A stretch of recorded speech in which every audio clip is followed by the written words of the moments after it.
Hello mga kapilot at ngayon ay samahan ninyo muli ako sa paglipad ng ating DJI Neo 2. At dito ay susubukan ko ang image quality ng camera ng ating drone gamit ang ND16 filter.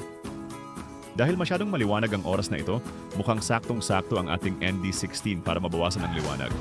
At gamit ang settings na sumusunod, mukhang okay naman ang kuha ng video footage natin sa ating drone. Mukhang gumana din ang ating mga image blur effect. Ito ang mga settings na nakasetup sa ating drone.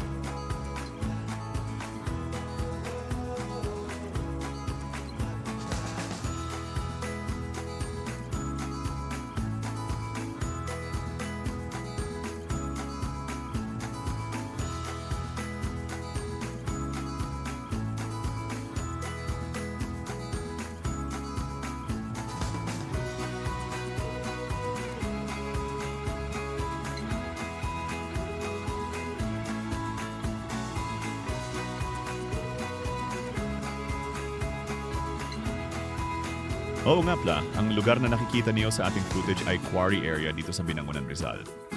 Medyo malayo-layo na rin ang nararating ng ating drone. Hindi kasi natin pwedeng pwersahin dahil kakagaling lang nito sa DJI Service Center, kaya alalay lang muna tayo.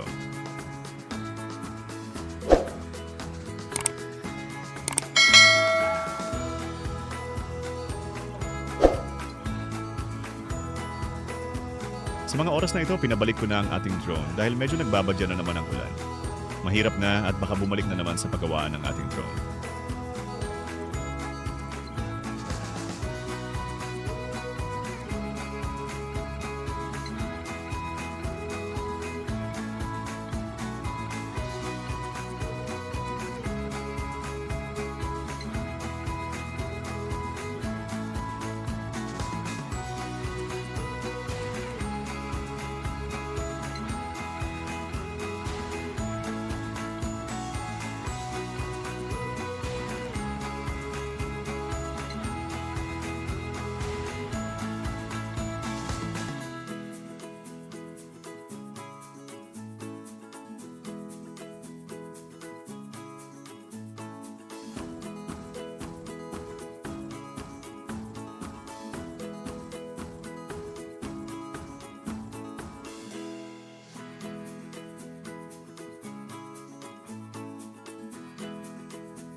At tingin ko, hanggang dito na lang tayo. Please paki-subscribe naman ang aking channel at paki-like na rin ang aking mga videos. Maraming salamat.